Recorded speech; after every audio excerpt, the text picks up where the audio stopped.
என் உள்ளத்தில் விசாரங்கள் பெருகில் உம்முடைய ஆறுதல்கள் என் ஆத்துமாவை தேற்றிட்டு.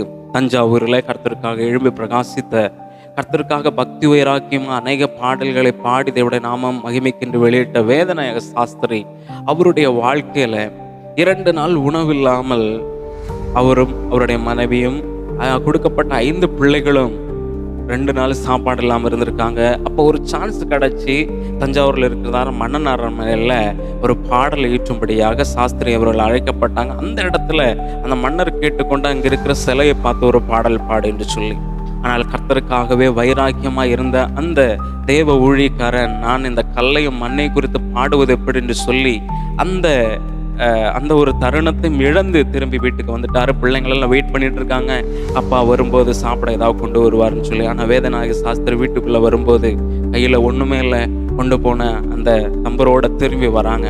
அப்பாவை பார்த்து பிள்ளைங்க கேட்குறாங்க, அப்பா நேற்று தான் சாப்பாடு இல்லை, இன்னைக்கும் சாப்பாடு இல்லை எங்களுக்குன்னு சொல்லி கண்ணீரோடு இருக்கும்போது வேதநாயக சாஸ்திரி தன்னுடைய வீட்டின் 2 கதவுகளை அடைச்சிட்டு முழங்கால் படியிட்டு, இரக்கம் செய்யாதிருப்பீர் ஆண்டவரே என்று சொல்லி தன்னுடைய கரங்களை தூக்கி கண்களிலிருந்து கண்ணீர் வடிய கர்த்தருடைய சமூகத்தில் அழுத போது, சில நேரம் கழிஞ்சு வீட்டினுடைய கதவுகள் டோர் தட்டப்பட்டுச்சு.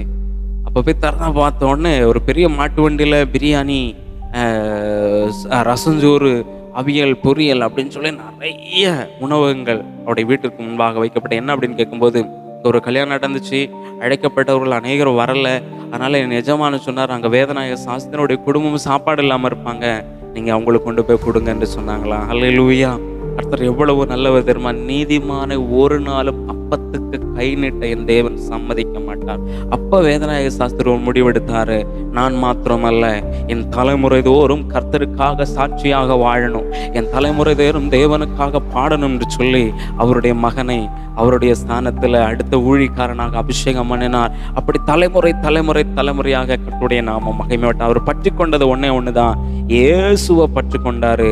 அதனால ஏசப்பா உங்களை கைவிடவே இல்லை. இன்று என்னை பார்த்து கொண்டிருக்கிற அன்பான தேவ பிள்ளைய, நீ ஏசப்பாவை மாத்திரம் பற்றி கொள்ளு. ஏன்னா உன்னை அழைத்தவர் உண்மை உள்ளவர், மரண பரியந்தம் உன்னை நடத்த அவர் வல்லவராக இருக்கிறார். ஒரு நாள் கஞ்சி கிடைச்சாலும் ஏசப்பா நீங்க கொடுத்தீங்களேன்னு சொல்லி ஸ்தோத்திரம் போட்டு சாப்பிடுங்க. அடுத்த நாள் ஸ்பெஷல் ஃபுட் ஆண்டவர் உங்களுக்காக ஆயத்தப்படுத்துவார். எதை செய்தாலும் எல்லாவற்றுக்காக ஸ்தோத்திரம் சொல்லுங்க. அதுதான் தேவன் நம்மேல் வைத்த அளவில்லாத அந்த திட்டமா இருக்கிறபடினால எல்லாவற்றுக்கும் ஸ்தோத்திரம் செய்யுங்க. கர்த்தர் நம்மளை முற்றிலுமாய் நடத்த வல்லவராக இருக்கிறாரு. கைவிடாமல் சந்தையாய் கர்த்தருடைய நாமத்தை மகிமைப்படுத்துவோம். கர்த்தர் நம்மளோடு கூட இருந்து பெரிய காரியங்களை செய்வார்.